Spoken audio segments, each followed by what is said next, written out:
Good afternoon. I'm Kate Seeley, Senior Vice President of the Middle East Institute, and I want to welcome you to today's panel discussion entitled Reappraising the U.S. Military Strategy and Mission in Afghanistan. Today's discussion is part of the Lewis R. Hughes Lecture Series, a series that focuses attention on Afghanistan and the national security issues confronting Afghanistan and its neighbors like Pakistan.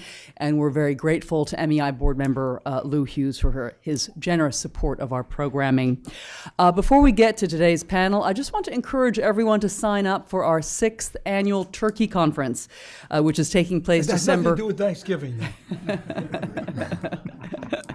That's right. There will be no turkeys served at this conference. We'll be talking about the country, and we'll be having the leader of Turkey's pro-Kurdish opposition party, Mr. Selahattin Demirtas, as a keynote speaker. He's quite a celebrity in Turkey. He just apparently survived an assassination attempt on his life today in Diyarbakir, and he is the one who's been giving Erdogan a run for his money. We'll also be engaging in 3 panel discussions on Turkey's domestic politics, its Middle East policy challenges, of which it has many, and its relations with the U.S. and Europe. The conference is free and open to the public, so please join. Today, our topic is Afghanistan and the manner and the extent to which the U.S. will remain militarily engaged in that country and what impact the U.S.'s continued role will have on Afghanistan's stability. President Obama acknowledged with his October decision to maintain some level of troops in Afghanistan that a U.S. presence will be necessary there for some time to come. The questions our expert panel will examine include how much help, U.S. help is needed, and how will success be measured. We're honored to have the director of MEI's Center for Pakistan Studies, Dr. Marvin Weinbaum, introduce the panel and moderate today's discussion. Dr. Weinbaum is a longtime AFPAC expert, having directed the program in South Asian and Middle Eastern Studies at the University of Illinois at at Urbana-Champaign, after which he served as Afghanistan and Pakistan analyst at the State Department's INR Bureau. Marvin wrote recently about the Taliban and the Afghan peace process in an article that I hope you all picked up at the registration desk. If not, please pick it up on your way out or check it out at mei.edu. So Marvin, I'd like to hand over this very distinguished panel to you. Thank you very much. Thank you, Kate. Is this working? I think so. Yes, it is a distinct pleasure that MEI welcomes this superb panel for this topic. 4 gentlemen, all of whom as it turns out, have not only extensive experience in Afghanistan, but actually were serving there in one capacity or another at the same time, which means obviously that they're relating to the same. But of course, they have been following the situation there closely for ever since. And I'm talking about the early, soon after the 405 in that period there, but continuing to focus on the region. You have here pretty full biographies of the 4, but let me, before we get started, Dave Barno is to my right here. Dave, Lieutenant General, who commanded our coalition forces from 2003 to 2005 in Afghanistan. And is currently a distinguished practitioner in residence at the American University. And Ali Jalali, who's known to many of you as well here in town, a distinguished professor at the Near East South Asia Center for Strategic Studies at the National Defense University, but of course, someone who is familiar with the country because his association with Afghanistan goes back to military days then, Ali, in the 1970s? Yes. Yes. And was the Afghan Minister of Interior from 2003 to 2005. Thomas Lynch, to his right, a distinguished research fellow for South Asia and the Near East Center again at the National Defense University, and someone with extensive military experience in Afghanistan. And Dave Sedney, who is a non-resident senior associate at CSIS, Center for Strategic and International Studies. And David has held a host of government positions, including Assistant Secretary of Defense for Afghanistan. And again, we have the full biographies available. If you don't have a copy of that, on your way out, you'll see it. So, to the panel. And we're going to have about an hour's worth of discussion up here, and then we're going to reserve a half hour for your questions. Gentlemen, setting aside for a moment what influence Islamic State, Daesh, has, how has the Taliban insurgency changed? And what new challenges have been most recently presented? Ali, did you? Okay. Thank you very much. Good morning, and pleased to be sharing the panel with friends, old friends that we've served together in Afghanistan in the golden days of Afghanistan, actually. Yes, this is a very interesting question, Marvin, that what changes took place, particularly recently. I would say you have to look at it in three levels: political, strategic, and operational. Politically, the Taliban, after the death of Mullah Omar, there is an internal dispute over the leadership. And there are many views about this leadership that it's going to be split, but I believe that eventually one person will come at the top. That's most likely Akhtar Mohammad Mansour, who has the full support of Pakistan. Without support from Pakistan, Taliban cannot operate effectively because their bases are there, their movements are approved, should be approved by Pakistani authorities, and logistically. The other factions that emerge do not have that kind of resources, that kind of potential to. They will be spoilers, but eventually I think one leadership will emerge in the Taliban. Strategically, I think Taliban has decided to not be confined to the south, to the Pashtun areas, to become a kind of a Afghan, all Afghan kind of a movement. That's why they moved to the north, and they are trying to recruit people from non-Pashtun ethnic groups, Tajiks, Uzbeks, and also the other, like Turkmens and others in Afghanistan. Operationally, I think they have changed their tactics. Last year, I think the winter, some of their videos were, circulated when they were talking to their soldiers about the urban warfare, and they wanted to start the kind of urban warfare in the 2015 fighting season when the international forces ended their combat mission. And there were also the political transition actually created an environment of uncertainty, and economic decline was there. So they wanted to at least overrun or take, seize control of one provincial center.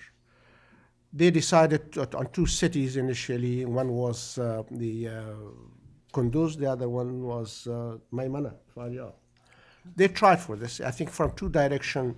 After the Pakistani operation in the tribal areas pushed many insurgents into Afghanistan, so Badakhshan became vulnerable, and also Badghis. From two sides, they wanted to have some kind of a concentration of forces around Kunduz or in Maimana and Faryab.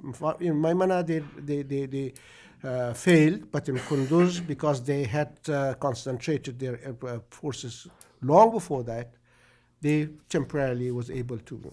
So in the same time, they tried to mass forces against remote district centers. and they seized control of districts, although some of these district centers were hard for them to retain. But that situation is, and operationally, they have changed their tactics.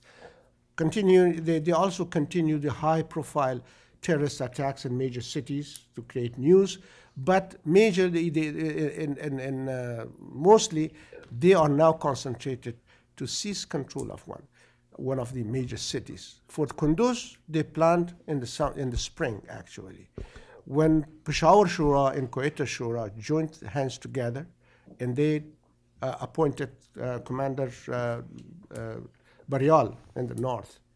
For some times, they were unable to to launch the attack logistically. But after the deterioration of relations between Afghanistan and Pakistan, after the death of Mullah Omar, the the supply route was opened, and they were able to launch that attack in September 2008. So politically, it is divided, but it's going to unify because they are supported by a major power outside Afghanistan. Okay. Strategically, they want to be a force that have operational capability all over Afghanistan. And strategically. And operationally, they have changed tactics, not terrorism or only guerrilla warfare, but also to become more kind of a force that can seize control of major cities. David, you wanted to get in on this. I'll just make two observations. The first is the change that I think is most important, is that the narrative of the Taliban for many years and the narrative of those people who analyzed the Taliban in Washington was that they were primarily a force that was aimed and a movement aimed against foreign troops and foreign aggression and the presence of foreigners in Afghanistan. The last 2 years, with the withdrawal of foreign forces no longer do any fighting. The Taliban have not only not paid attention to that, rather than decreasing the number of attacks, they've increased the number of attacks. The Taliban have carried out more operations and have more fighters on the ground in Afghanistan now than they ever did, as foreign forces have essentially disappeared from the battlefield. So the narrative is very different. The other thing is the Taliban have always been the major source of civilian casualties in Afghanistan. But this year and last year, many more Afghans will die than ever died when there were foreign forces in the country. So the objective of the Taliban, the way they operate, and their narrative have changed. I will have to point out one thing, Marvin, that hasn't changed, is that they still, as Minister Jalali mentioned, operate with the sometimes tacit, sometimes overt support of Pakistan. And that continues. We'll come to that, I that assure hasn't you. changed. Yes, David? Yeah, I'd add a couple points. One, I think one of the big changes is that the degree of success they've experienced in the last 2 years that they are building on with further offensive operations. Ali pointed out they've now moved out of the south and the east and are doing a number of operations in the north, northwest, northeast, which is somewhat new and unprecedented and shows their reach. The United Nations has now rated half of all the districts in Afghanistan as either high risk or extreme risk. 1/2 of all the districts out there. Those are reflective, whether you agree with those precise numbers or not, those are reflective of some remarkable gains by the Taliban in the last couple of years. That's 150 districts. That's a huge, that's, ostensibly nearly half the country. Again, you could dispute whether it's half or 40% or whatever, but the Taliban have been making some significant gains, and they've done that through reaching other parts of the country and having a very capable offensive strategy, I think, more so than we've seen in the past. I would absolutely agree with David on the narrative that they are now, that narrative of they would essentially cease fighting when foreign fighters left, even though there's a relatively small number of foreign military forces still there, now less than 20,000. There's no indication that that's what's animating the Taliban. Their goals, I think, are much more holistic and much more grand than that. And I think the final point I would make is that they've been able to retain their will and their focus and their endurance, which is something that has not changed, that they will continue this fight. There's no indication that their morale is flagging. That didn't even occur in a lot of ways at the height of the so-called surge in Afghanistan. So they've been able to maintain a long-term strategy of wearing down their opponent and being the last man standing at the end of the football match. I don't think that's changed, and I think that's disturbing, and it's something we're going to have to confront in our strategy. Tom. Great, thank you. And thanks, Marvin and panelists. It's my distinct pleasure to be here today. And let me just mention, as a researcher over at National Defense University at the Institute for National Strategic Studies and on the government payroll, I'm here making remarks based upon my own research and not on behalf of either the National Defense University or the Department of Defense. Having said that, I don't have a lot to add, just one comment of affiliation and one comment maybe of extension. The first is affiliation. I think the comments made here all ring true. I think in that mosaic, the analytical framework is this is an evolving Taliban. There are elements of fragmentation. There are also elements of outside pressure, which I'll come back to in my second point, perhaps to extend, that are, I think, animating a lot of their activity. But there's also the long-term expected outcome that many of us have talked about or written about, in some cases within the government, and then after and outside in our roles advising the government, to include the gentleman to my left and right, which is as we move to bring down Western, particularly American forces, we were going to be putting a lot more pressure on the Afghan security forces to deal with what was going to inevitably be, for whatever reason or whatever carnation, a Taliban push to gain as much political traction as possible, even if they weren't in a position, as many of us have said, to wrest the country militarily from the current government. So I think we've seen that play out, and I would agree, not just this last year, but in the last 18 months, as particularly the U.S. presence has come down from somewhere near 20,000 mark in that period, now down to 9,800 and moving towards 5,500. Second point I'd like to make, and I think this is an interesting one to carry on to follow-on questions, is, it looks like the Taliban is succeeding, but what kind of duress are they under? And I think there's a lot of duress right now when I look particularly at the incentive structure that the leadership is facing with respect to Pakistan.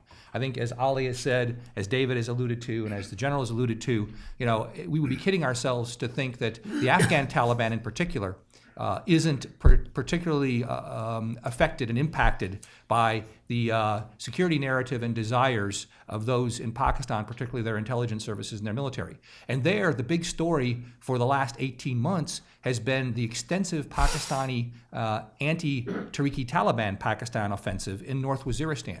But surrounding that, there's ample evidence that I see in my research and that I've written about, particularly last year in two pieces, one that I published in Orbis in the spring and one that I published in the Washington Quarterly in the summer.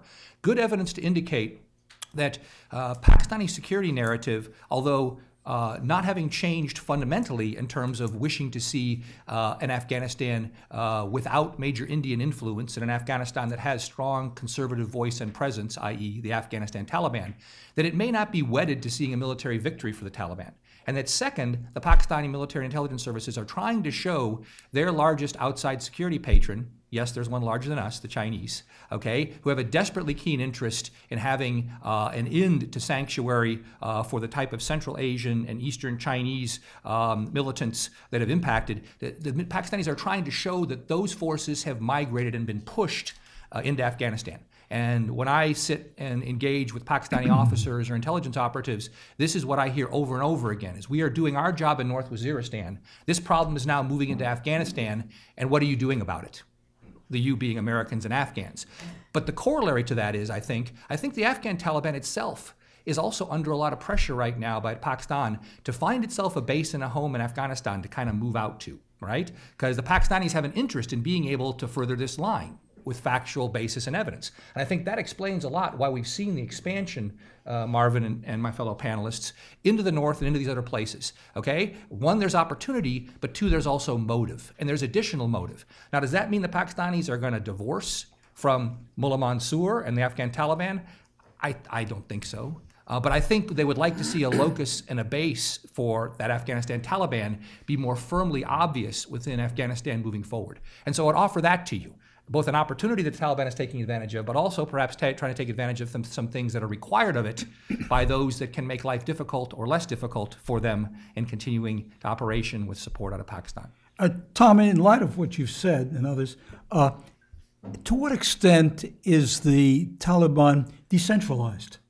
That is, at the operational level, are we talking about here a centrally commanded campaign? Or do we have independent operations? After all, there has been, with all of the division, which has taken place at the highest levels, it doesn't appear to have affected their capacity here to carry out operations through this fighting season? Well, what I'd offer just, and then extend to my fellow panelists is, I mean, I take the point that Ali Jalali made in his opening comments, and I think there is evidence that there is fragmentation right now. Part of it from the topic you said we'll save till later, the ISIS influence. Right now. But also as Ali himself has mentioned, I mean, there's evidence that there's been a movement once the acknowledged death of Omar took place for ascendance in certain elements of these different Taliban locuses. But let's not forget for a second that even under Mullah Omar, you had different shura controlling and nominating different operations and interfacing and interacting with patrons, whether they be patrons from within Afghanistan, patrons from within Pakistan, patrons coming from mosques within the Arab Middle East, or patrons that would come from intelligence services, perhaps in the country immediately to Afghanistan's east, known as the ISI. All had slightly different relationships. During Mullah Omar's time, though, I think we perhaps saw more evidence that there was a lot of discrimination in what kind of offensives or activities were taken or not taken. I would argue that in the last 16 to 18 months, there has been decentralization of what is being allowed and what's not being allowed, and that has allowed for an expansion of what we're seeing in terms of some of these operations. The idea being, if many of these outfits do need to turn to patrons that either pass through Pakistan or that are influenced by intelligence agents and operatives in Pakistan, the idea is there's no longer a switching and a queuing going on. Well, yeah, we can resource this or we can't resource that. I think now there's well, if you guys can do it, go do it and see what comes of it. And I think, as Ali identified, I think that has ebbed and flowed based upon Pakistan's perception of how much they're getting out of the bargaining process with Afghanistan going forward. And as that has waned a bit in the last 6 to 8 months, I think that's why we've seen some of the things we've seen in the north. There is less resistance, perhaps, or less control being operated, say, let's not do those things. Instead, it's like, well, let's try them and let's see if you can get a foothold there. David? Well, it wouldn't be a good panel if everybody agreed. So I have a rather different take. I think the evidence actually is quite clear that the Taliban, sorry for that Freudian slip there, that the Taliban central command and control exists and works quite well. The first thing that's important when you look at that is personnel. The Taliban have district governors, provincial governors, military commanders, which they name and replace when they find those people are performing or not performing. They give them resources. Those resources in the form of money, weapons, and ammunition, and they send those from Pakistan. The Taliban capture some in Afghanistan, but the vast majority of the resources that it takes to run the operation, and the operations that the Taliban have run the last 2 years, and I want to stress these have been really large operations. There was a battle in Ghazni over the last 7 weeks. It's still, I think, going on, where the Taliban had units in the hundreds moving around in the province, carrying out coordinated attacks. To do that kind of military operation, you actually need a lot of supplies. You need weapons, you need money, you need transportation. And so that's centralized control. And in the past 14 years, the Taliban proceedings at the end of the so-called fighting season have been the same. Their top military and political leaders get together, usually somewhere around Quetta in the period December and January, and they come up with a strategy. Then they announce that strategy, and then they announce they name their offensive, and they name the offensive operation. I don't recall the name of this year's operation. They name the operation, they say where it's going to go. The expansion into the north actually began while I was still in government in 2011. The infiltration of small numbers of IMU fighters into the north and the takeover of various mosques in Badakhshan began in 2011. So this move into the north is not something that's short-term, and it's not something that's as a result of decentralization. It's a long-term strategic plan of the Taliban. I agree very much with what General Barno said and others that the Taliban do want to be able to operate throughout all of Afghanistan, but that's been their goal that they've worked carefully at for the last probably 8 years, and that's succeeding. But I see it as a very centralized organization. Just because an organization is centralized doesn't mean there aren't factions, doesn't mean that there isn't competition for control. Competition for control is important because the control is worth something. People are competing for that. But when the Taliban held its large assembly outside of Quetta about I think the beginning of August, when about 400 or 500 Taliban leaders went to anoint Mullah Mansour. That was the kind of thing that you only do if you're a really effective, centralized organization. Again, is it lockstep in like a North Korean army? No. Is it as centralized as our army? No. But it's very centralized. Ali, do you have a take on this? Well, there are 2 points that relates to this discussion. First of all, why they went to the north in force. If you look in Afghanistan, out of 6 army corps, 5 of them are deployed in the east and south. Only 1 army corps is deployed in the north, based in Mazar-e-Sharif, the headquarters. Then you have 1 brigade in Kunduz, 1 brigade in Faryab, in Maymana, and 1 brigade in Baghlan. So it is very overextended, thinly deployed. Police is also mostly related to the local strongmen. Therefore, the north was very good environment for the Taliban to make inroads. When they wanted to make inroads, the north was more attractive, both operationally and politically, because deployment or having control in the north also actually was created kind of a threat to Central Asian countries, and they made it more prominent force in the area. With centralization, I think in Afghanistan, you have seen that in Taliban, they have 3 shuras. That's Quetta Shura, that's the Haqqani's group shura, and also Peshawar Shura. For some time, Peshawar and Quetta were not, seeing eye to eye on many, issues. However, when it comes to supplies, to logistics, to resources, they have to be part of the one organization. And those Taliban commanders in the Afghanistan, when they became a little bit outlaws, they stopped supplies to them, and they had to come back and lie. And another example was this Kunduz. Kunduz operation was planned in April. They made some inroads. They took control of some districts around Kunduz. But then all of a sudden the supplies stopped from Pakistan.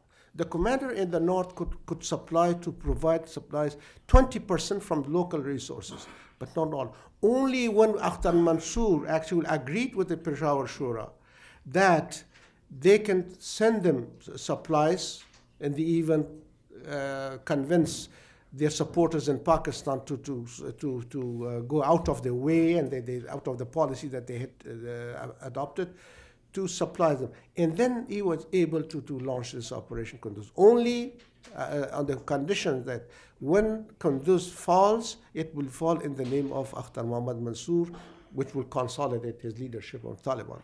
So it is the supplies and the resources that make them together, and also the legitimacy.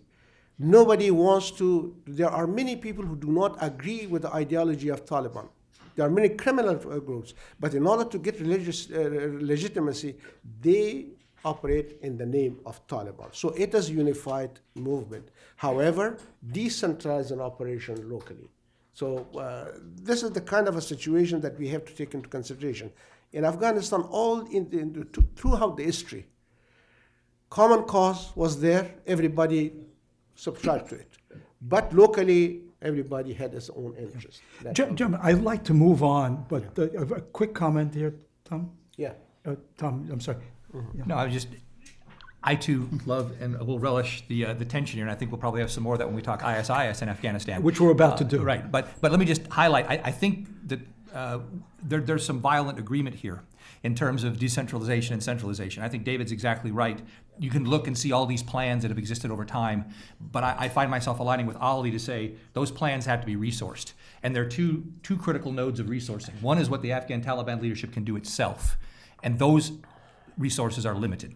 Second is what they are allowed to do from conduits and locations that come through Pakistan. And I think here we're all in agreement that it's that switching and queuing that matters. And as the Afghan Taliban now has gone through a period of time in the last year and a half or so where it's kind of been fragmented into 4 different groups, there has been a lot of these plans, but then many of us watch to see, well, what's going to get resourced, and more importantly, what's going to be allowed from the certain areas and regions. And that's why I think what Ali says is so compelling. That Kunduz thing was planned for a while, but there's good, strong evidence that people in Pakistan, senior leaders in the Taliban, plus also their handlers or mentors there, wanted first to see what was going to happen in the dialogue between Kabul and whether you choose Islamabad or Rawalpindi. I wouldn't disagree either way. But how that dialogue was going to work. And once it was clear that wasn't working out, then we had the resource flow that was essential to make the attack. And I think that's where Ali and I kind of align here to say, yeah, centralized planning, decentralized execution, but now a lot more pressure to have those things happen based upon what's happening in the dialogue between the two countries.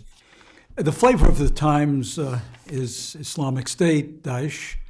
And so the logical follow-up now here that we've discussed, what's changed here is to recognize the new player. And that is this organization, which has taken its name and perhaps more from the Iraq, Syria. And of course, let's not use ISIS, which specific is to the Levant, or ISIL even as much so.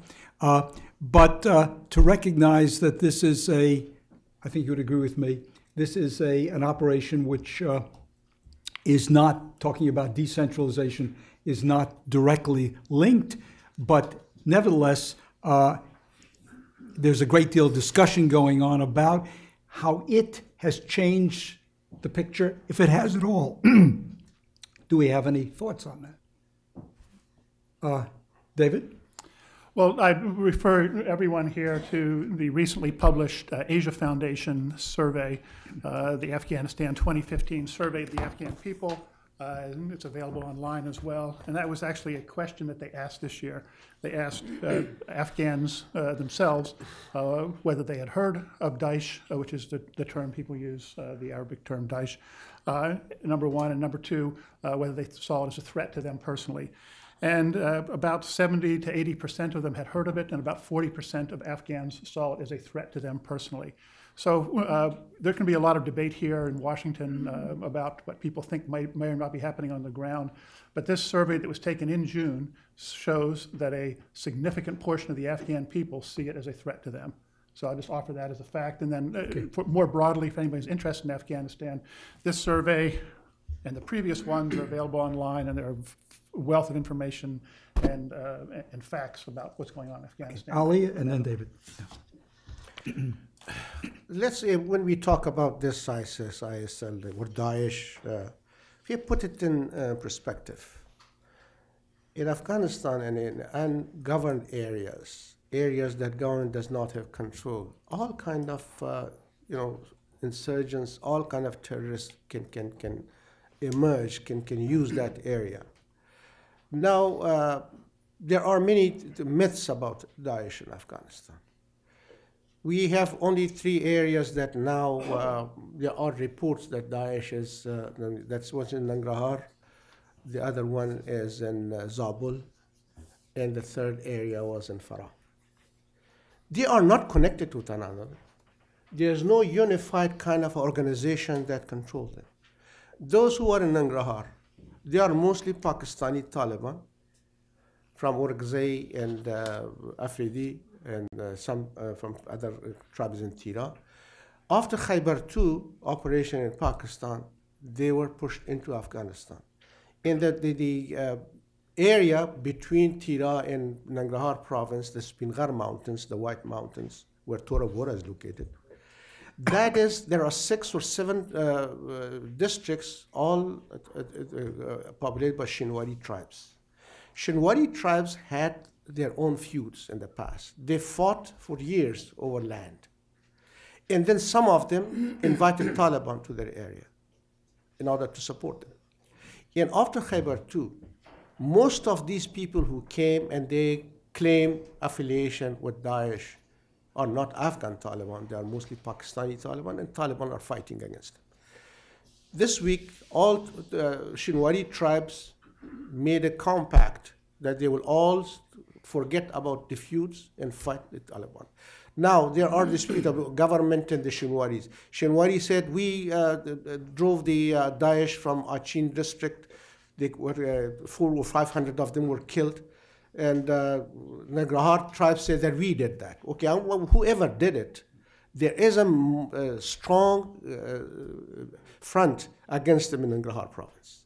In Zabul, all those who, the non-Afghans, like Islamic movement of Uzbekistan, some other, their affiliates, they call them Chechen Arabs and Pakistanis, they join hands with the splinter group, that Mullah Dadullah's group in Zabul. And they found this area, Khaki Afghan, and even when General Barno was there and I was there, that area was very difficult to control. That Zabul front, Khaki Afghan, Atagar, in these provinces, which is close to Pakistan, Ali Jalali area, that area. They are there, they are moving around in some of the mountains, they call it Surghar mountain, other. And they are there, and they are sometimes block the roads, and they wanted to provoke kind of a sectarian war in Afghanistan between Shias and Sunnis. They target Hazaras, they're Shias.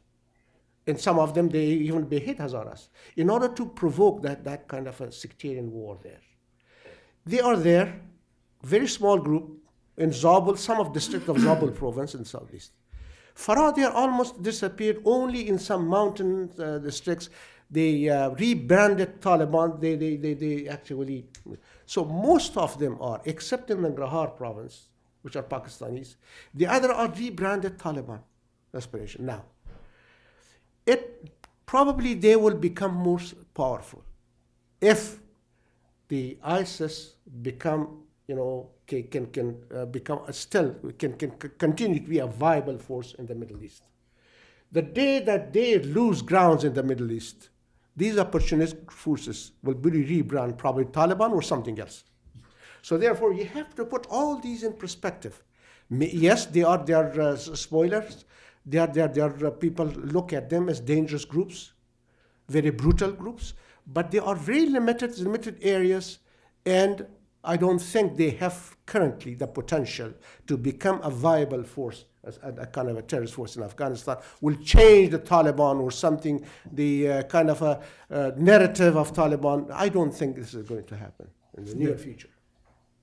Yeah, I would absolutely agree with Ali. I think that I'm skeptical of Daesh having any significant impact in Afghanistan right now. However, I'm also aware of the potential that could change dramatically based on their continued success in the Middle East. We've seen them move into Libya, have an extremely powerful influence there completely unexpectedly in an area that's non-contiguous with their space that they own in Iraq and Syria right now. So it is well within their ability to reach other countries that are not in the Middle East and begin to have a major influence. But I also would agree that the Afghans will be very opportunistic about this. They will move to whoever's got the stronger force, the stronger level and record of success, and in a way the stronger ideology. I think one of the things that Daesh may be forcing the Taliban to do is become a bit more extreme, which is not good news for anyone. So I think this bears considerable watching, but as the ISAF commander said in testimony here on the Hill this fall, there's a number of people that want to wear the Daesh T-shirt right now, or the IS T-shirt, but there aren't really that many people who are actually in the organization. We could spend the rest of the time here debating this, because I would like to move on to some other questions. Everything that's been said here, what are the implications for the United States in this changing picture? And naturally, that brings up the question about whether we could do more to enable the Afghan national security forces, and whether our force structure and material support is adequate. I know several of you have views on this, very strong views. Let's start with David. Okay. David. Okay. I have both strong views and a fair amount of experience, because during the 4 years that I was the Deputy Assistant Secretary of Defense for Afghanistan, Pakistan, and Central Asia, my primary job was helping to support U.S. forces in building Afghan security forces. I've continued to remain focused on that since I resigned from the government 2.5 years ago. I was most recently in Afghanistan and had the opportunity to engage directly with Afghan military and U.S. military on this subject. And my conclusion is that our military effort in Afghanistan now is failing. I have huge respect for General Campbell, both as a person and as a soldier. Unfortunately, the structure that we have in place in Afghanistan is not capable of doing the job that we have told ourselves, the Afghans and our NATO allies, that it is supposed to do. That structure is composed of organizations called Train, Advise, and Assist Commands, TACs.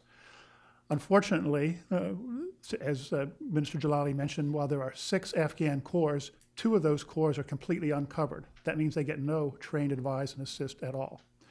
2 of them are covered by allies. The corps in Herat in the west is covered by the Italians. The corps in the north, headquartered in Mazar, but also covering Kunduz, is advised by the Germans. In all the discussion about Kunduz, hardly anyone has pointed out that under our Train, Advise, and Assist structure, the Germans were responsible for Train, Advise, and Assist for that corps area, including Kunduz.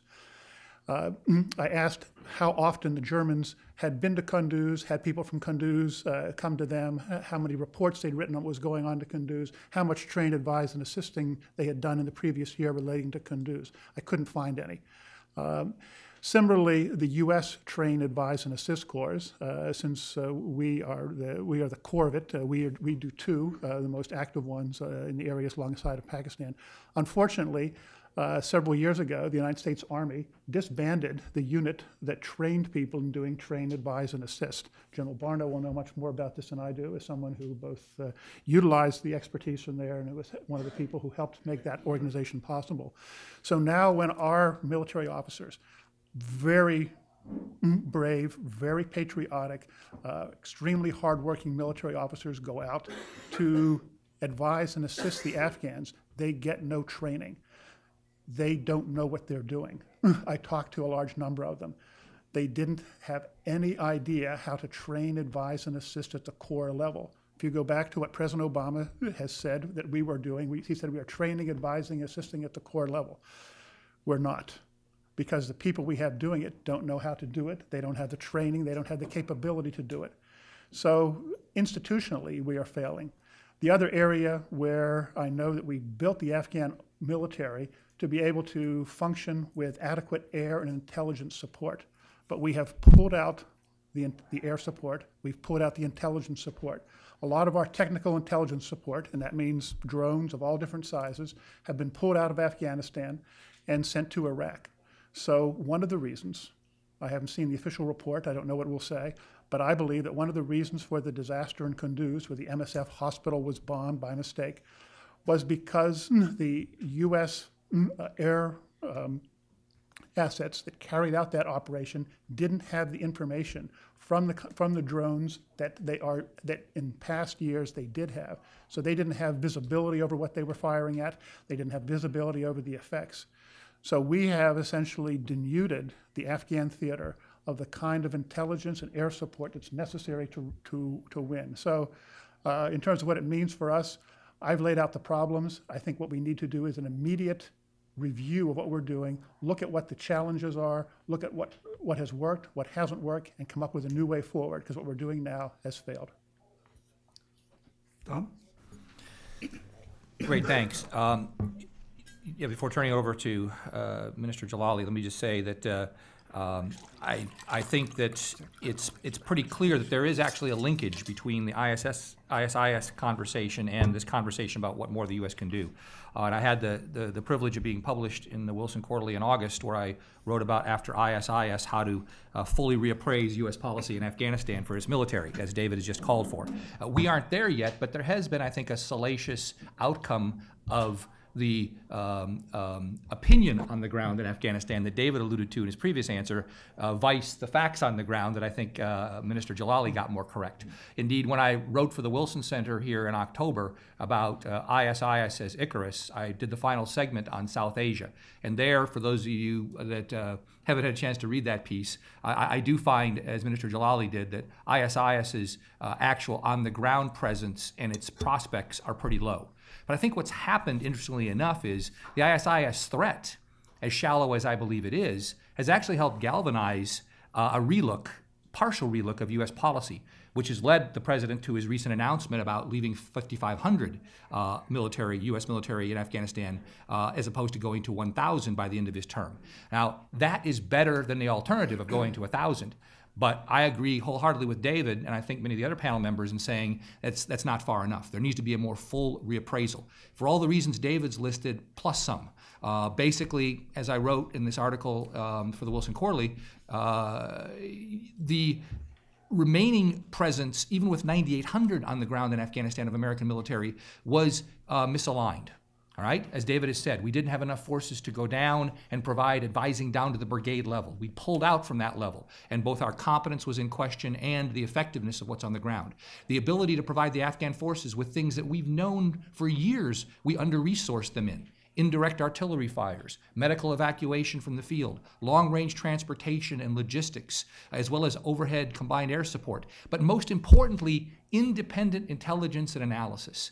And here I will conclude and refer to questions or to read of the article that I published in the Washington Quarterly about why the intelligence is so darn important. And here I think Kunduz is a case in point, but they're bigger ones, okay?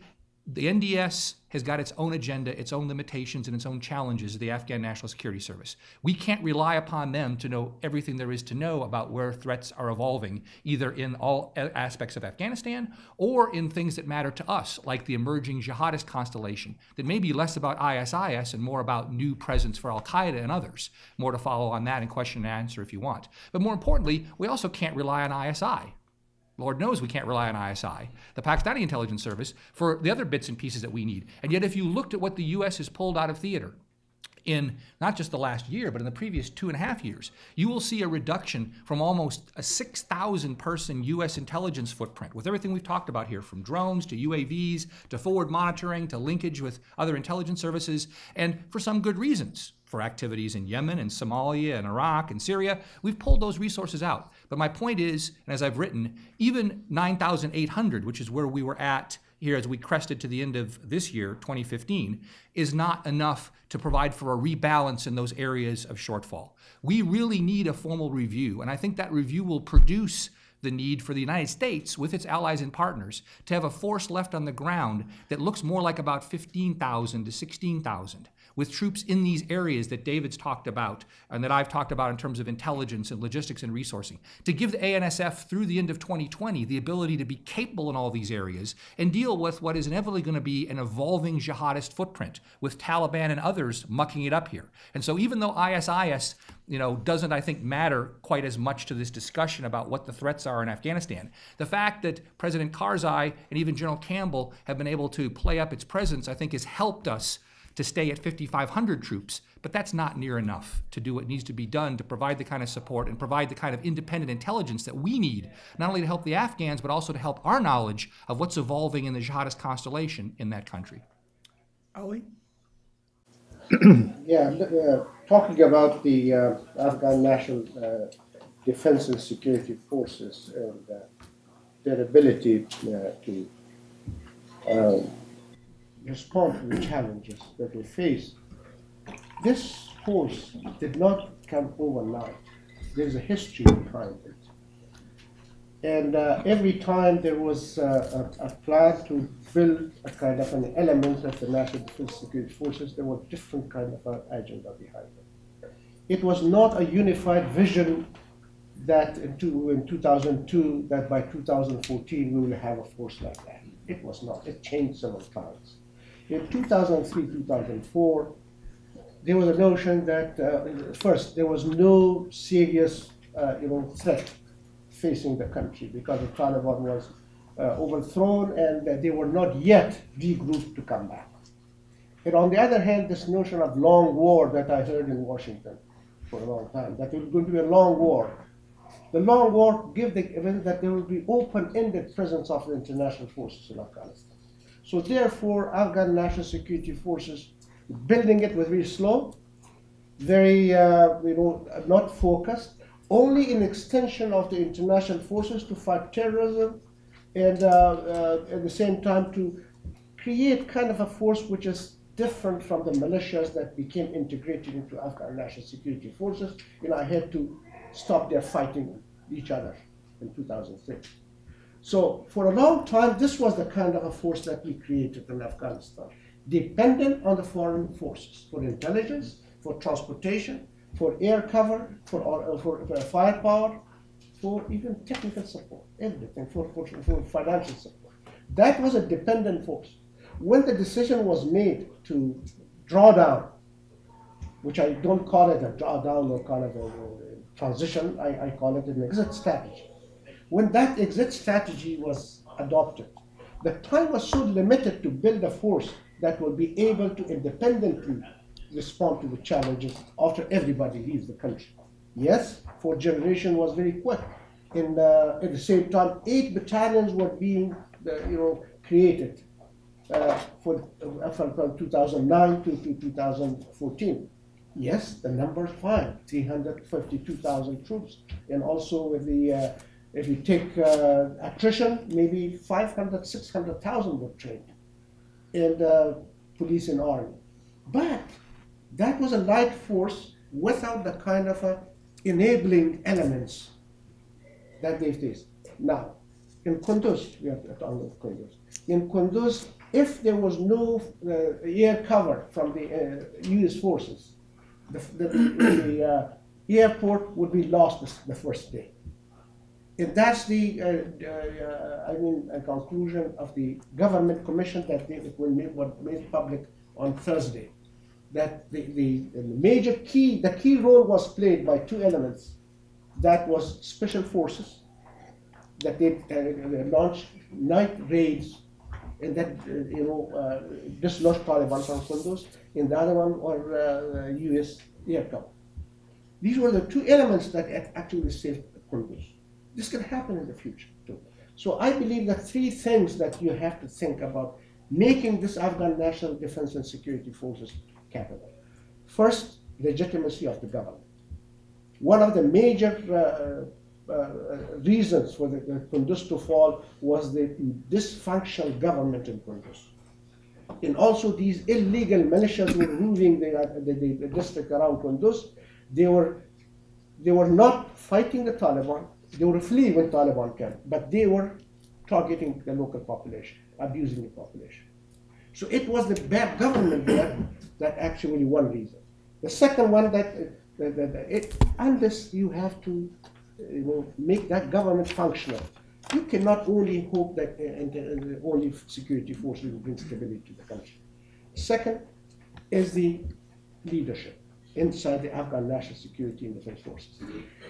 Many of these the top leaders, and even some mid-leaders, are appointed by influential political strongmen in the country.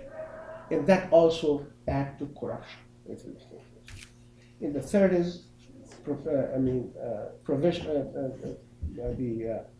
professional capability of the country. That is the firepower, intelligence, logistics.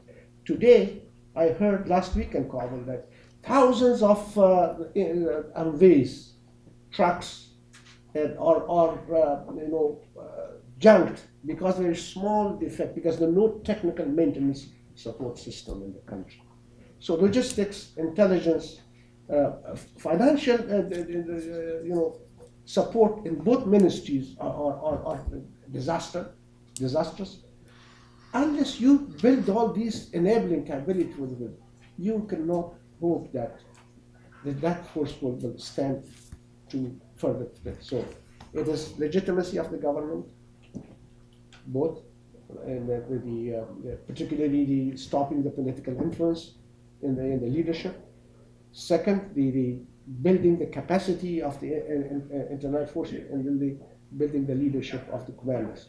And in many cases, Afghan National Security Forces are spread in security posts. They do not go out of the wire, beyond the wire. So if there is a Taliban block up 1 kilometer ahead, they are not going to do that. So it is a static army with a garrison kind of they have to change that, make it an aggressive force. And it can be an aggressive force only if they believe that there is air force that can support me, there is artillery that can support me, there is logistics that supply me. In Kunduz, many troops in the airport which were stranded they were about to starve after 3 days. Ali, would you also add to that disunity at the top? There is no defense minister of note. I think when I said the legitimate of the government, I meant that thing. Okay. Yeah. The unity government is there. Initially we believe, okay, that deal is to stave off some kind of problems, political problems. But fine, it was a price one can pay for for stability. On the other hand, if the legitimacy does not emanate from the ballot box, it should be done through effectiveness. In the coalition governments, there's always a problem to maintain unity at the same time to become effective. If you sacrifice unity for effectiveness, you get political problems. If you sacrifice effectiveness for maintaining unity, then you become illegitimate or you lose legitimacy. So I think at the top, the problem with the defense minister, if day one, the two leaders, they actually, in a deal, they have 50-50 percent authority to appoint key positions. Now, they could not agree on key ministries. Finally, when they agreed on Ministry of Defense and Interior, the Minister of Interior, two of the Ministry of Interior, President Ghani named, were not acceptable to either side. So now, even after more than 1 year, there's no Minister of Defense, only an acting Minister of Defense. I think that deal from the first day created this problem. I think somehow this should be resolved. Yeah. David. Very briefly, lots to comment on there. I would agree with David that the effort's not being done well. It's partly not being done well because at least the U.S. Army doesn't have any dedicated organizations in the Army that just do security force assistance, except for special forces who are otherwise gainfully employed all around the world right now, ostensibly. This particular theater ought to be a special forces-centric theater because what's happening there is right in their lane. And yet we're putting conventional forces and re-hatting them into advisors with, as David pointed out, probably no training. The intelligence definitely is being stretched across the theater. We're going to have to relook at that. I would take a couple steps back and say, though, that if we look at this in the global context of the United States, the U.S., different than 3, 5, 7 years ago, now has a multiplicity of security and terrorist threat problems all across a region extending from the west coast of Africa all the way out to Bangladesh.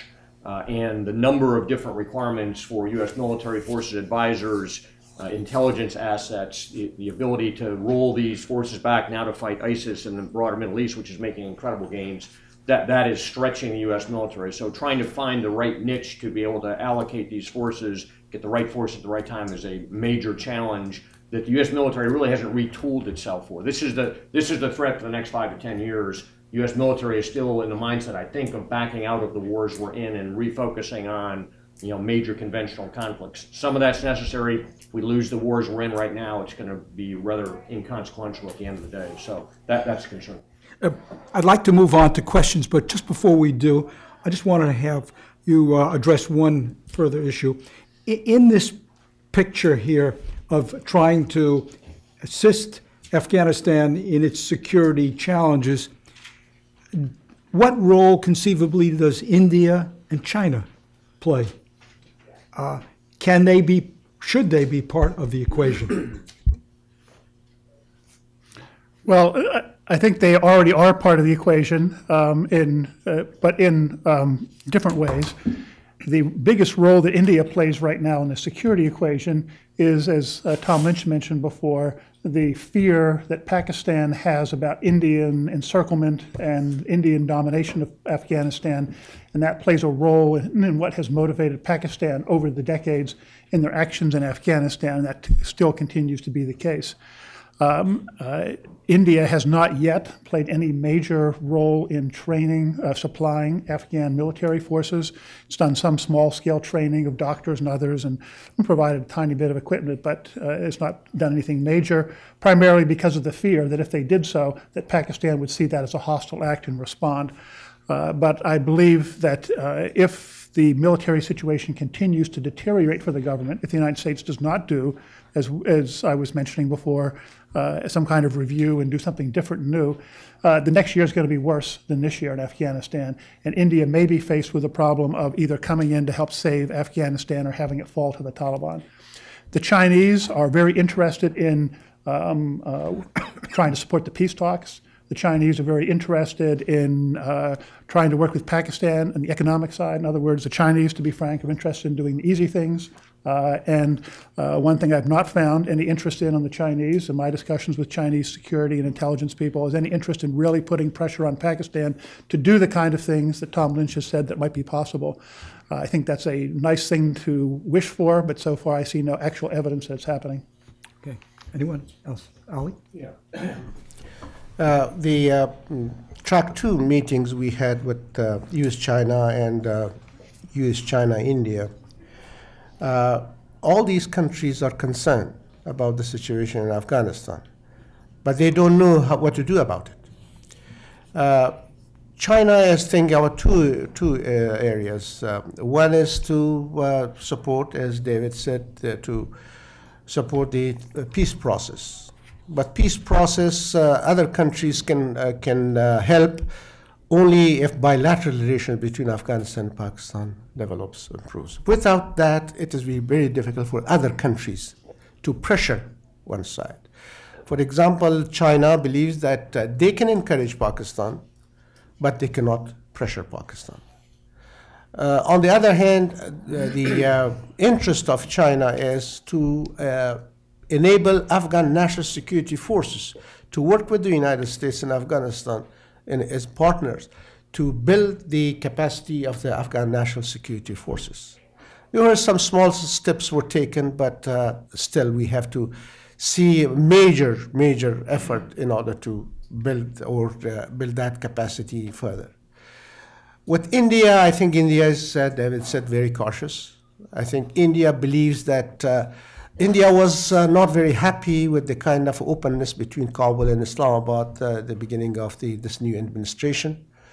And India thought that they were marginalized. They said, but on the other hand, India is a traditional or historical friend of Afghanistan. They can wait. However, India believes that this issue between Afghanistan and Pakistan, as long as it does not create an environment that will threaten India with terrorism, they can live with it.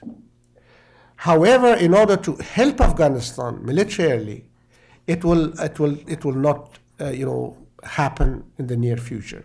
The 4 Mi-25 gunship that they gave to Afghanistan last week is not going to be to make a different, a major difference in Afghanistan national security forces. Yes, they're training Afghan officers in India, but it will take time. I don't think there will be a major change in India's, approach to Afghanistan as far as the helping Afghanistan to fight this insurgency in the country. Briefly. Yeah, just very briefly. I agree with both comments, given my research and interaction with folks in China and India, that both are very limited in terms of their potential to provide assistance to Afghanistan right now. There have been some positive steps. I just amplify two things. First, in terms of China, and I defer to David here, given his enormous experience in China and the fact that he and Ali have been involved in some of these discussions with the Chinese track 2s more than I have. But as I watch the Pakistani press and do a lot of reading of Pakistani press, I do see evidence that the Chinese have been trying to, if not put pressure, at least encourage the Pakistanis to more fully divest themselves of East Turkestan militant units, Chechens, Uzbeks, and others that they believe are threatening to them. And they're willing to work with the Afghans, try to make sure that those folks don't set up shop inside of Afghanistan. That's point one. But I think beyond that, there is reluctance and there are limitations the Chinese have. Second, on India, I think it's also correct to say that India's involvement is limited right now, but with comment. The with comment is, as I go and circulate with Indian folks that think about security, two things stand out. First, on all parts of the India political spectrum, there is one common mantra, and that is the Taliban shall not return to Kabul. the scars in India over how the Taliban treated several incidents, to include the 2000 Christmas hijacking of an Indian airliner that then led to the release of over 36 fairly significant Pakistani prisoners for terrorism that were held in India, is deep and runs strong. And so I think here India, with caution, has trained Afghanistan military officers, and I think that's a significant training. It's not insignificant in terms of how many Indians have been there, Ali, how many Afghans have been to India for that training. Second, I think Indians have quietly outreached to Kabul and outreach to those factions in the northern part of Afghanistan to make sure they don't find themselves again where India felt itself in 1998, 99, and 2000. And that is without eyes and ears and a presence that either one could help the Kabul government if what they believe to be Pakistani proxy Taliban were to gain too much control in too much of the country. And second, that India has set the conditions for logistics, medical, and even intelligence support through several countries in Central Asia. Notably Tajikistan, where India has a presence in 2 major airports there, which it has built up over the last decade, so that it will not be caught flat-footed should things deteriorate badly inside Afghanistan. So here I think it's correct to say that both countries are cautious and have their own limitations, but I think it's important to note that one thing India stands for, even as it stands back right now in hopes that the West will continue to support the Afghan military, is they stand ready to not let things degenerate to where they felt they got to in 99 and 2000. And I find strong evidence they've taken steps in Central Asia and with people informally in Afghanistan to make sure that will not happen again. We can now move to entertaining, to entertaining questions. Please identify yourself and keep your single question short. Yes, right down here in front here, please. Go ahead. Wait for the microphone. Hi, my name is Ann Rutherford, and you've talked a lot about military, but isn't it true that the Taliban has success because they are governing their area and they're judging the civil cases quickly in the population, and why can't the Afghanistan government do that? So this is you're saying is the appeal of the Taliban? Yes. Have an answer then?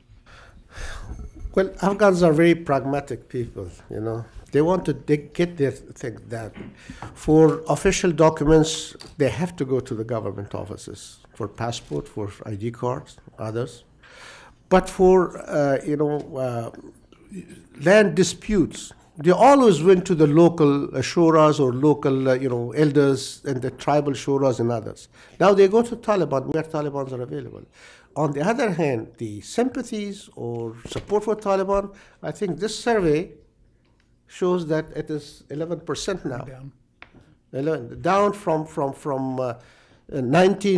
2004 to here, it is going down. It is now 11. The kind of atrocities they committed, I think, does not make them very appealing force. In Afghanistan, they saw Taliban what they did, so they will never be, acceptable in Afghanistan. In other areas, maybe, but not in Afghanistan anymore. Okay, please, right behind. I'm Harlan Ullman. This has been a very sobering panel. I'd like to contribute more to that sobriety. In January of 2008, the Atlantic Council published a report on Afghanistan that began, "Make no mistake, NATO is losing." After there were explosions in both Brussels and Mons, we changed that to read, "The West is not winning." Jim Jones was then chairman and signed that report, and it came to the attention of then Senator Obama, and Jim was then ultimately National Security Advisor. If we were writing that report next 2 or 3 or 4 or 5 years, what do you think that report was going to say? Where do you think Afghanistan is going to be in the next 2, 3, 4, 5, 6, 7 years? Dave, why don't you? I think it's a terrific question. A lot of it depends on what, to get to David's point earlier, what the United States does in the next 2 to 3 years. In my opinion, if the drawdown continues, arguably, and I tend to side with David on this, the level we have right now is just barely adequate to allow the Afghans to hold the line. We're not doing that terribly well.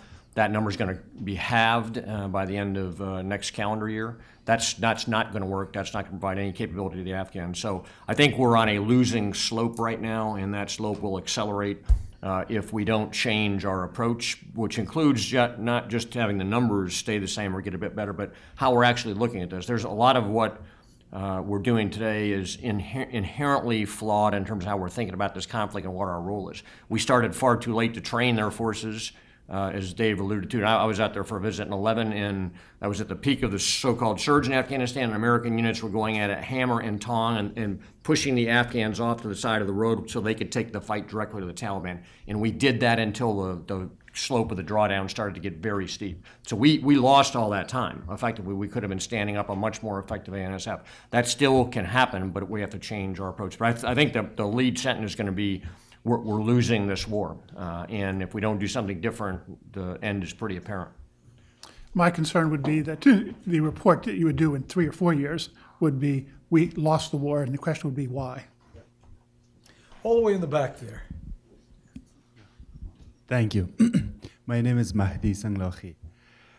Given the support the Taliban receives from Pakistan, the war is going to continue. So what is the way forward dealing with Pakistan? Thanks. I'll I know we all have views on this. I'll make a stab at this. The Pakistani military is in the process of carrying out what was an operation, a counterinsurgency operation in North Waziristan, one that they planned for well over 6 years, because starting 5 years ago, they told us they were about ready to carry it out. It has been extraordinarily successful. They have committed troops in about the ratio that's in the U.S. Army counterinsurgency manual. They've carried out the operations for well over a year now. They've done them comprehensively. They've done a comprehensive counterinsurgency campaign in North Waziristan that has resulted in really huge decreases in violence in Pakistan. Political violence in Pakistan this year is much less than it was 2 or 3 years ago. The Tehrik-e Taliban Pakistan has pretty much been eliminated as a threat to the state of Pakistan. So Pakistan has shown it knows what to do to get rid of insurgent groups. So I would like to see Pakistan helping Afghanistan to do the same thing in Afghanistan. And I think that is the kind of cooperation that, if the kind of trends that Tom Lynch is talking about exist, might be a surprise that we could hope for. But I would just add in there, from my perspective in research, I don't see that surprise as being imminent. All right? I think we still have a very selected approach by the Pakistani military and intelligence towards bad militants and good militants. And for everything that David has just talked about, which I agree wholeheartedly, they have done a significant and impressive job in many ways in North Waziristan. Some of the positives that he's described for Pakistan came because the military also mobilized about 20,000 military and paramilitary troops to go into major districts in the country to specifically mitigate against blowback. And so they're concerned about blowback, and I think if they thought they were to move against other large groups that are in the country, that blowback would come. And then we've already talked about how the blowback from some of what's been pushed out of North Waziristan has appeared in Afghanistan. All right, so I mean, it really is in some ways squeezing the air out of one part of a balloon and going into another. And then, by the same token, I still see the military and a lot of Pakistani military that talk say, well, we've done our part. Now, where's the Pakistani civilians to go in and rebuild in North Waziristan and set all these conditions for success for civil society to take hold without the radicalism, the militantism? And the implicit answer there is that that's not planned in Pakistan yet. So we may be mowing the grass here more than we are actually solving the problem in Pakistan. And I know that's not a terribly positive answer, but I think it's important to put in the wider context what has been accomplished, but also with what is still left to be done. That doesn't give me great confidence that without a continued Western presence in Afghanistan, not only to help the Afghan national forces, but also to mitigate against the jihadist milieu melting pot or mixing bowl, as I and some of my colleagues have written about, that couldn't produce more problems in Western Pakistan and indeed even more significant problems in Eastern Afghanistan moving forward. Pakistan missed one opportunity in the past, and they can do something now in the future if they want to. In the past, if they launched that operation of Hazaras 3 years ago when ISAF was there, they would not have complained now that, okay, we attack the insurgents, terrorists in our territory. In the other side, there was no, Afghanistan government could not seal the border in order to prevent them from entering Afghanistan and survive. When ISAF was there, they were reluctant to do that, despite the fact that several times that was the idea. If they launch operation in southern and northern Waziristan, and the ISAF was able to seal the border, the unveiling, what they call it, the hammer and anvil operation would have to, they did not. Well, when they asked them why they didn't do that, they mentioned that the tension between Islamabad and Washington over the capture of Osama bin Laden, and then the Salala event and other things.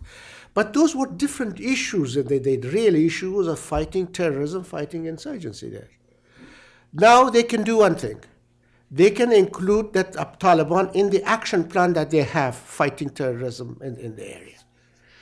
They don't have to fight the Taliban inside the country, but they can put restriction on their movements. They cannot move their trucks unless they have the license from the ISI from them. They cannot supply their troops in Afghanistan unless they have some kind of permits from Pakistan. I think the 8-point plan that Ashraf Ghani sent to Pakistan, that they can, it is not for them to fight the Taliban, only to put restriction of them. If they do that, that is going to lower the level of violence in Afghanistan. That can pave the way for the better relation of Afghanistan and Pakistan. So you're saying even without disowning them entirely, yes, they can constrain them. Right, you can. Right. Let me just, one short remark here. I think Pakistan has to decide which strategy it wants. Yeah. On one hand, it has some good reason to wish that an Ashraf Ghani-headed government, which is friendly to Pakistan, can be of great advantage, and that a stable, unified country actually can be beneficial to Pakistan. So that one strategy is to offer to be cooperative, but the other strategy is, of course, at the same time, to harbor these elements who are dedicated to the destabilizing of the government at the same time they're hoping to see stabilized. It seems to me that until Pakistan decides that the Kabul government is a going concern and that this government is going to survive, it will continue to hold on to what it considers to be its proxy forces, its reserve, because all through this period of time, Pakistan has never had confidence in Afghanistan surviving. It has consistently thought that it would need these forces, and so it's tried to play both these strategies since Ashraf Ghani came in, and they are mutually inconsistent. There's one technical problem there. The problem is this. Maybe Pakistan wants to bring stability to Afghanistan through cooperation with the Afghan government, particularly after Ashraf Ghani took these steps. But the problem is Afghanistan wants a step-by-step improvement of relations, while Pakistan wanted in one package. And that is the problem. Ashraf Ghani took these steps. He wanted that first Pakistan should help to end this undeclared war in Afghanistan. After that, when we see some signs of it, then we can go to normalize relations. After normalization of relations, then we go to other step, that is special relations with Pakistan, if they want. But Pakistan came back in the summer, early summer, with one package. Everything at once on the table. Take it or leave it. And that is not possible. Ashraf Ghani spent all his political capital, and he became very unpopular inside the country with this. But now the time is that in order to restart this relationship, I think Pakistan should take some steps. One step major step is to help lower the level of violence somehow. Yeah. Then it could. Okay. This gentleman right here. Fabors Fatemi, Oxfordshire Group. Thank you for this very distinguished group that you have.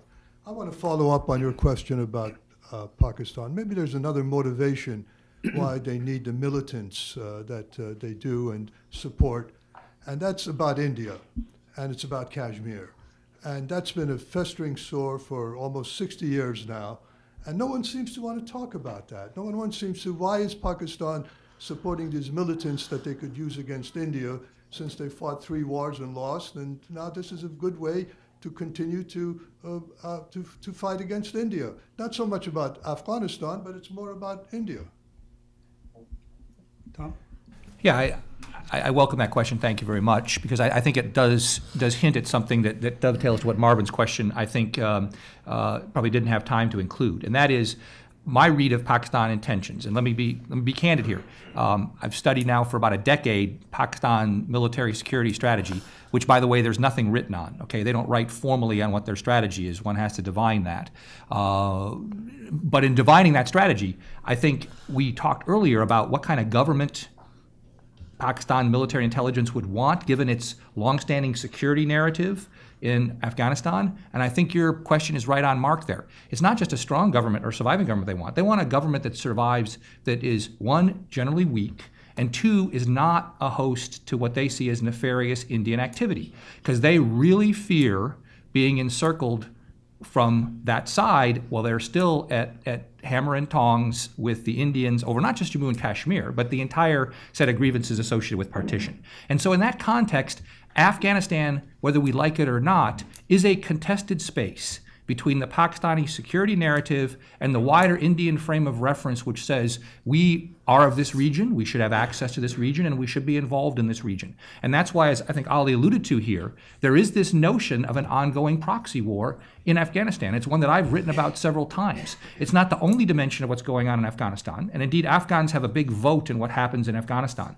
But we're naive to think that the underlying tension between what Pakistan perceives as Indian proxies, which are anybody who affiliates with Baluchis, anybody who affiliates with Pashtuns who seek to erase the Durand line and get a unified Pashtunistan, any Pakistanis, any Afghans who are seen as having conduit or interaction with Indian intelligence, the RAW. And by the way, most Pakistanis I talk to in the intelligence and military services believe that Afghanistan's NDS, its intelligence service, and Indian RAW are joined at the hip and coordinate information, despite all evidence to the contrary. So this is a very powerful point, and it's not said Afghanistan doesn't have internal things that can get together, but it is to say, unless the narrative within Pakistan is adjusted about what it's willing or not willing to tolerate in terms of Indian influence, we should expect that Pakistani proxies, which they have used over time, going back to 1947 in Jammu and Kashmir, which are Pashtun tribal militant and Islamists, will continue to be an essential part of their security framework. And as many Pakistanis have told me over time, well, hey, you Americans and the Afghans have your Taliban, and the Indians have their Taliban, so why shouldn't we have ours to protect our interests? And I think that's, in essence, in a nutshell, what inevitably will have to change to get the sufficient breathing room here to adapt and adjust to a more friendly or positive framework in Afghanistan. This gentleman right here. Peter Humphrey, intelligence analyst and former diplomat. The Clausewitzian center of gravity of this entire problem is the Salafist or Wahhabist interpretation of Islam. And yet I see no effort by the Ghani government, by NATO, by the OIC, and certainly not by a State Department that's shackled with secular values. Unless you can convince the Taliban that bringing a homicide vest into a city and killing children is going to send you straight to hell rather than paradise, you're going nowhere. And this wheel's going to spin for yet more decades. So how about taking on the Clausewitzian center of gravity, finally?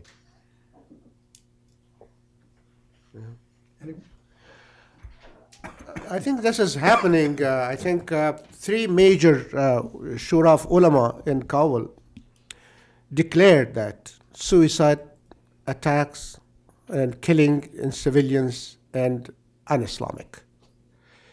And one was the All Afghanistan Ulama Shura in Kabul. 2 or 3 times they declared that.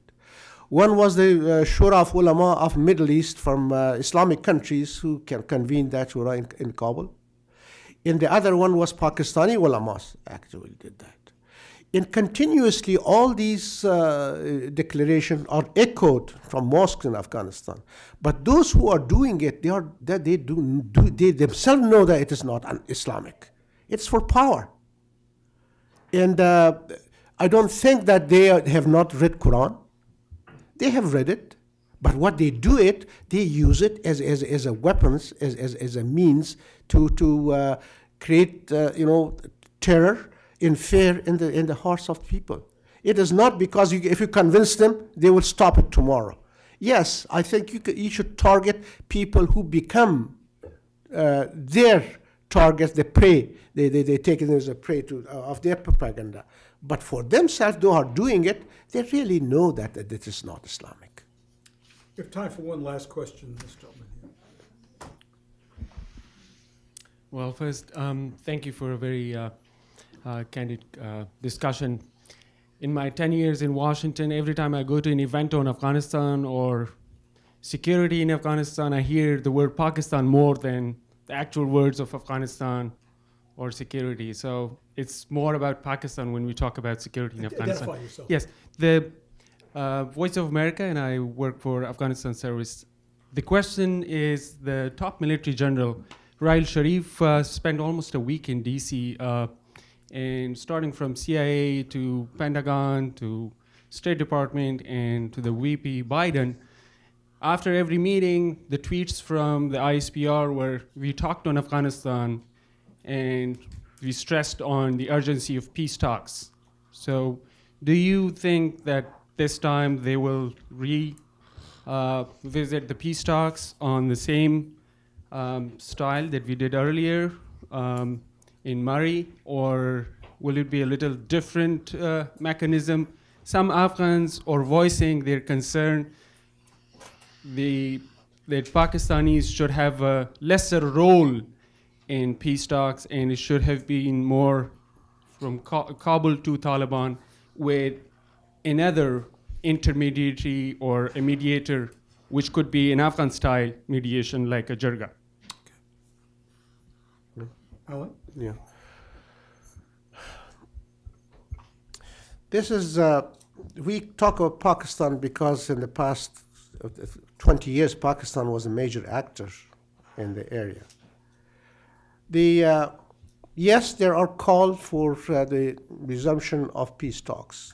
I hear it in Beijing, I hear it in Delhi, I hear it here in Washington. And Pakistan too says that this talk should resume. But I think that there's a lot of mistrust in Kabul about it. You have to remove that mistrust first.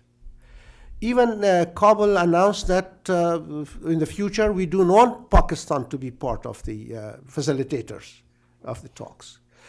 When I talked to Afghan leaders, they said in March of last year, Pakistanis told them that the Taliban are